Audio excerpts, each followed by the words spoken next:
IPL 2024లో Mumbai Indians మరియు Punjab Kings జట్లు ఒక కీలక మ్యాచ్కి సిద్ధమయ్యాయి. ఈ రోజు ములాన్పూర్ వేదికగా ఈ రెండు జట్ల మధ్య ఒక హై వోల్టేజ్ మ్యాచ్ జరగబోతుంది. సో ప్రజెంట్ అయితే మ్యాచ్లో విజయం అనేది రెండు టీంలకు చాలా అంటే చాలా ఇంపార్టెంట్. ఎందుకంటే ఒకసారి పాయింట్స్ టేబుల్లో చూసుకోండి, పీబీకేఎస్ టీం 6 మ్యాచ్ల్లో 2 గెలిచి 4 పాయింట్స్ 9వ ప్లేస్లో ఉన్నారు. అండ్ ముంబై ఇండియన్స్ చూసుకున్న సేమ్ స్టోరీ, 6 మ్యాచ్ల్లో 2 గెలిచి 4 పాయింట్స్తో 9వ ప్లేస్లో ఉన్నారు. సో ప్రజెంట్ ఈ రెండు టీంలను సెపరేట్ చేస్తుంది ఒక నెట్ రన్ రేట్ మాత్రమే. అండ్ ఆల్సో రెండు జట్ల రీసెంట్ ఫామ్ చూసుకున్న లాస్ట్ మ్యాచ్లో ఓడిపోయి మ్యాచ్లోకి వస్తున్నారు. సో పాయింట్స్ టేబుల్లో పైకి మూవ్ అవ్వాలన్నా లేదా ప్లే ఆఫ్ రేస్లో గట్టిగా ఉండాలనుకున్నా ఈ మ్యాచ్లో రెండు టీంలకు విజయం అనేది చాలా ఇంపార్టెంట్. అయితే లాస్ట్ ఇయర్ చూసుకుంటే రెండు జట్ల మధ్య చాలా ఇంట్రెస్టింగ్ మ్యాచెస్ జరిగాయి. ఇన్ఫాక్ట్ ఒక యుద్ధ వాతావరణం క్రియేట్ అయింది. సో నార్మల్గా చూసుకుంటే ముంబై ఇండియన్స్ టీం ఒక ఛాంపియన్స్ టీం కాబట్టి వాళ్ళకి మిగతా టీమ్స్ మీద మంచి రికార్డు ఉంటుంది. కానీ పీబీకేఎస్ టీం విషయానికి వస్తే మాత్రం అది కాస్త డిఫరెంట్. ఇప్పటివరకు రెండు జట్ల మధ్య మొత్తం 31 మ్యాచ్లు జరిగితే పీబీకేఎస్ టీం 15 మ్యాచ్లో గెలిచింది, ముంబై టీం 16 మ్యాచ్లో గెలిచారు. అంటే రెండు జట్ల మధ్య చాలా వరకు నెక్ టు నెక్ బ్యాటిల్ నడుస్తూ వస్తుంది. ఇన్ఫాక్ట్ లాస్ట్ 6 మ్యాచ్లో చూసుకున్న ముంబై వాళ్ళు 3 గెలిస్తే పీబీకేఎస్ వాళ్ళు 3 గెలిచారు. సో ఫర్ షూర్ మనమైతే రెండు జట్ల మధ్య చాలా వరకు ఒక నెక్ టు నెక్ మ్యాచ్ చూసే ఛాన్సెస్ ఉన్నాయి. ఇక మ్యాచ్ ఆడబోయే ములాన్పూర్ స్టేడియం యొక్క పిచ్ రిపోర్ట్ చూసుకుంటే కొంతవరకు బౌలింగ్ ఫ్రెండ్లీ వికెట్. ఈ సీజన్లో ఆల్రెడీ చూసాం, ఈ గ్రౌండ్లో పేస్ బౌలర్స్ ఎక్కువగా డామినేట్ చేస్తూ వస్తున్నారు. ఇన్ఫాక్ట్ ఈ గ్రౌండ్లో చివరిగా పీబీకేఎస్ మరియు ఆర్ఆర్ జట్ల మధ్య ఒక లో స్కోరింగ్ థ్రిల్లర్ మ్యాచ్ జరిగింది. సో ఈ గ్రౌండ్లో అయితే డెఫినెట్లీ బ్యాట్స్మెన్ రన్స్ కొట్టేందుకు చాలా ఇబ్బంది పడుతున్నారు. మెయిన్లీ పవర్ ప్లేలో చూసుకుంటే ఈ గ్రౌండ్లో రన్ రేట్ కేవలం 7.3గానే ఉంది.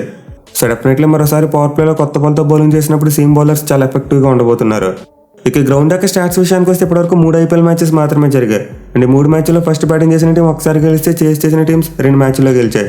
అలాగే గ్రౌండ్లో ఫస్ట్ ఇన్నింగ్స్ యావరేజ్ స్కోర్ 168 రన్స్గా ఉంది. సో ఇప్పటివరకు అయితే ఈ గ్రౌండ్లో ఎక్కువగా మ్యాచెస్ జరగలేదు.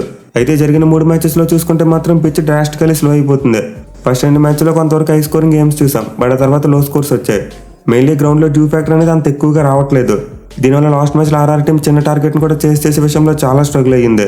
బట్ ఎనివే ట్రెండ్ ప్రకారం చూసుకుంటే మరోసారి అయితే టాస్ గెలిచిన కెప్టెన్ మోస్ట్ లైక్లీ ముందుగా ఫీల్డింగే తీసుకుంటారు. ఇక టీమ్స్ విషయానికి వస్తే పీబీకేఎస్ టీం అంత మంచి ఫామ్లో లేదు. వాళ్ళ బౌలర్స్ కాస్త కూస్తో రాణిస్తున్నప్పటికీ బ్యాటింగ్ యూనిట్ మాత్రం అంత మంచి ఫామ్లో లేదు. మెయిన్ ఇండియన్ ప్లేయర్స్ అనే జితేష్ శర్మ మరియు ప్రభ్ సింగ్ సరిగ్గా ఆడట్లేదు. అలాగే జానీ బెయిర్స్టో చూసుకునే సీజన్లో ఇప్పటివరకు తన రేంజ్ నాక్ కాలేదు. ఈవెన్ వాళ్ళ టెంపరీ కెప్టెన్ శామ్ కరన్ చూసుకున్నా, అలాగే లియామ్ లివింగ్స్టన్ చూసుకున్నా, వీళ్ళు కూడా బ్యాట్తో అంత మంచి ఫామ్లో లేరు. సో ప్రజెంట్ పీబీకేఎస్ టీంలో బ్యాటింగ్లో ఫామ్లో ఉంది శశాంక్ సింగ్ మరియు అశుతోష్ శర్మ మాత్రమే. వీళ్ళిద్దరూ ప్రతి మ్యాచ్లో కూడా కన్సిస్టెంట్గా రన్స్ కొడుతున్నారు. కానీ మిగతా ప్లేయర్స్ చూసుకుంటే ఎవరి నుంచి పెద్ద ఇన్నింగ్స్ రావట్లేదు. సో ఈ మ్యాచ్లో అయితే పీబీకేఎస్ బ్యాట్స్మెన్ తిరిగి ఫామ్ అందుకోవడానికి ట్రై చేయాలి. మెయిన్లీ ముంబై టీం దగ్గర బుమ్రా తప్పితే మిగతా బౌలింగ్ అటాక్ అంత స్ట్రాంగ్గా లేదు. సో పీబీకేఎస్ బ్యాట్స్మెన్ కనుక మంచి ఫామ్లోకి వచ్చి రన్స్ కొడితే ఆ టీం గెలిచే ఛాన్సెస్ ఉంటాయి, లేకపోతే మరోసారి ఓటమి తప్పదు. ఇక వాళ్ళ బౌలింగ్ విషయానికి వస్తే రబాడ్ అయితే సూపర్ ఫామ్లో ఉన్నాడు. ఈ సీజన్లో ఆల్మోస్ట్ ప్రతి మ్యాచ్లో కూడా కన్సిస్టెంట్గా బౌలింగ్ చేస్తున్నాడు, వికెట్లు తీస్తున్నాడు, అట్ ది సేమ్ టైం పొదుపుగా బౌలింగ్ చేస్తున్నాడు. ఈవెన్ శామ్ కరన్ చూసుకున్న గత కొన్ని మ్యాచ్లుగా అతను కూడా నిలకడగా బౌలింగ్ చేస్తున్నాడు. సో బౌలింగ్ పరంగా చూసుకుంటే వీళ్ళ పేస్ బౌలింగ్లో చాలా స్ట్రెంత్ కనిపిస్తుంది. ఈవెన్ హర్షదీప్ సింగ్ మరియు హర్షల్ పటేల్ లాంటి ఇండియన్ ఫాస్ట్ బౌలర్స్ కూడా ఉన్నారు. అయితే స్పిన్ బౌలింగ్ విషయానికి వస్తే అంత స్ట్రెంత్ కనిపించట్లేదు. స్టార్టింగ్లో హర్ప్రీత్ బార్ బాగానే బౌలింగ్ చేసినప్పటికీ గత కొన్ని మ్యాచ్లుగా ఫామ్ కోల్పోయాడు. So most likely Punjab Kings bowling అయితే మరోసారి వాళ్ళ పేస్ బౌలర్స్ మీద ఎక్కువగా డిపెండ్ కాబోతుంది. ఇక టీంలో చేంజెస్ విషయానికి వస్తే ఎలాంటి మార్పులు జరగకపోవచ్చు. శిఖర్ ధావన్ ఇంకా తన షోల్డర్ ఇంజరీ నుంచి కోలుకోలేదు. దీంతో ఈ మ్యాచ్లో కూడా శామ్ కర్నే కెప్టెన్గా కంటిన్యూ కాబోతున్నాడు. ఇక ముంబై టీం విషయానికి వస్తే వాళ్ళు తమ చివరి మ్యాచ్లో సిఎస్కే చేతిలో ఓడిపోయారు. Main hitman Rohit Sharma century కొట్టినప్పటికీ మిగతా బ్యాట్స్మెన్ ఫెయిల్ అవడం వల్ల ఆ టీం టార్గెట్ను చేసి చేయలేకపోయింది. సో ప్రజెంట్ అయితే ముంబై బ్యాటింగ్ చూసుకుంటే పర్వాలేదు, బాగానే ఉంది. మెయిన్లీ ఓపెనర్స్ ఇద్దరు ఆల్మోస్ట్ ప్రతి మ్యాచ్లో కూడా కన్సిస్టెంట్గా రన్ స్కోర్ చేస్తున్నారు. అయితే మిడిల్ ఆర్డర్ బ్యాట్స్మెన్ చూసుకుంటే ఒక మ్యాచ్లో బాగా పెర్ఫామ్ చేస్తున్నారు, మరో మ్యాచ్లో ఫెయిల్ అవుతున్నారు. సో ఓపెనర్స్ అన్నట్టే ముంబై మిడిల్ ఆర్డర్ బ్యాట్స్మెన్ కూడా కన్సిస్టెంట్గా ఆడితే ఆ టీం ఎంత స్కోర్ అయినా చేయగలదు, అలాగే ఎంత పెద్ద టార్గెట్ అయినా చేసి చేయగలరు. మెయిన్లీ ముంబై టీం ఈ సీజన్లో ఎక్కువగా తమ బ్యాటింగ్ మీద డిపెండ్ అవుతున్నారు.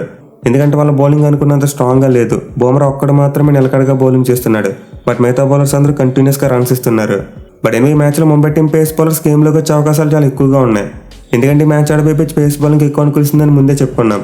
సో పీబీకేఎస్ టీం దగ్గర ఉన్నట్టే ముంబై టీం దగ్గర కూడా చాలా మంచి పేస్ బౌలింగ్ అటాక్ ఉంది. బట్ డిఫరెన్స్ ఏంటంటే పీబీకేఎస్ పేస్ అటాక్లో 2-3 పెర్ఫామ్ చేస్తున్నారు, బట్ ముంబై పేస్ అటాక్లో majority of performance only Bumrah దగ్గర నుండి మాత్రమే వస్తుంది. సో ఈ మ్యాచ్లో ముంబై టీం గెలవాలంటే ఖచ్చితంగా వాళ్ళ పేస్ అటాక్ అంతా కలిసికట్టుగా రాణించాలి. అప్పుడు మాత్రం వాళ్ళు పీబీకేఎస్ టీంను బీట్ చేయగలరు. ఇక ముంబై టీంలో చేంజెస్ విషయానికి వస్తే వీళ్ళు కూడా తమ ప్లేయింగ్ లెవెల్ ఎలాంటి మార్పులు చేయకపోవచ్చు. లాస్ట్ మ్యాచ్లో ఓడిపోయినప్పటికీ ఆల్రెడీ వాళ్ళ కాంబినేషన్ బాగా సెట్ అయింది. సో మరోసారి అయితే ముంబై టీం సేమ్ కాంబినేషన్ బరిలోకి దిగే అవకాశాలు ఎక్కువగా ఉన్నాయి. ఇక మ్యాచ్లో విజయం అనేది రెండు టీంల యొక్క పవర్ ప్లే పెర్ఫార్మెన్స్ మీద బేస్ అయి ఉంటుంది.